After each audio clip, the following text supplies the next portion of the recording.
na pesa so observation moko soki Ronsard Malonga azalaki sujet ya problème Malonda plutôt azalaki sujet na mona na UTP na yebi zaka CV na yende etambusinga soki Ronsard na suka wana azalaka sujet ya problème ya Libaku pourquoi bakoka ko éliminer etendenge ba eliminaki ba candidat mususu ya espace Kasaye on a payé nazo komanano nalobi ke les 18 candidats éliminés na bazali ba congolais à haute facture j'espère na nini na élection le lengi ba éliminer secrétariat technique oyo zotambusamana Abbé Chole mais Abbé Chole azali secrétaire exécutif ya nini ya Senko représentant légal de l'église catholique ya yebaki ke mutu oyo akozala Libaku pona biso pourquoi asalaki kaka kuna tena baninga na ye ba mususu biso totindaki kuna ba éliminer ndenge ba éliminaki ba mususu ke ndenge lelo tozana problème te ba lekisi candidature na ye la nanga siko place makambo eko kozala pe nani ko ebisa yo nani akokaki kobima soki tolanzaka makambo oyo malamu tango ekomi ndenge wana son éminence cardinal aza mutu na nzambe nazo lobela ye makambo nazo kosa te alobi na biso boy alobi il y a 3 candidats ici bazali proche ya président ya république ya pouvoir actuel puis ajouter en français balobi ki baza na lobbying nini politique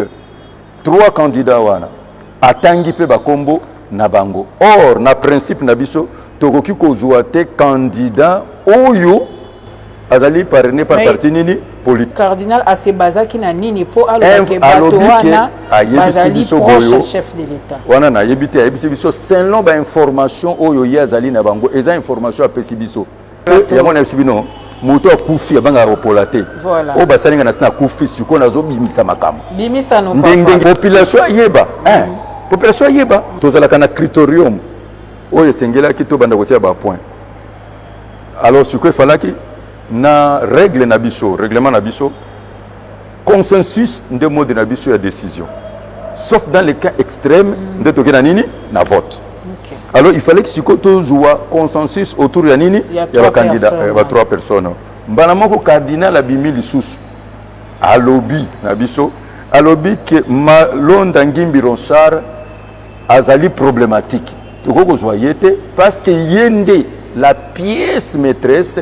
oyo favorisaki tricherie pour président actuel azala na nini na pouvoir terme na ye donc tout le babokonjo siko za na fraude wana yebisi biso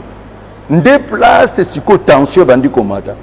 Abbé Chole appuyer ye mais yeba ete nazali wc yeba ete nazali douche wc na douche nazo mona nyonso nazo yamba nyonso mais soki na bandi ko bimisa solo bo désinfecter nga bo so pa mai